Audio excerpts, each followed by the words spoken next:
Narito na ang PTV Balita ngayon. Naging produktibo ang pagdalo ni Pangulong Ferdinand R. Marcos Jr. sa 43rd ASEAN Summit and related summit sa Indonesia. Nakausap ng Pangulo ang iba't ibang leader ng ASEAN kasama na ang Japan, China, Republic of Korea, Canada, Cambodia, Cook Islands, India, Amerika at Vietnam.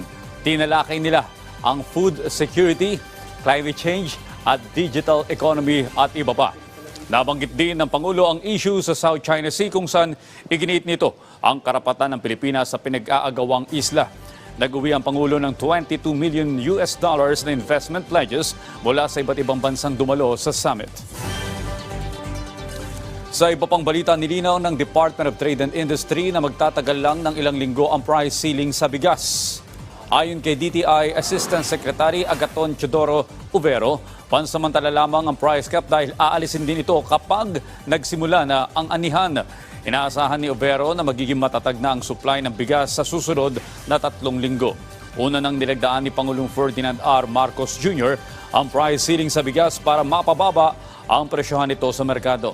Nakasaad sa Executive Order 39 na 41 pesos ang kada kilo ng regular milled rice habang 45 pesos naman ang kada kilo ng well-milled rice. At yan naman ang mga balita sa oras na ito. Para sa iba pang update, i-follow at i-like kami sa Facebook at Twitter sa @PTVPH. Ako po si Audrey Goriseta. Magandang umaga.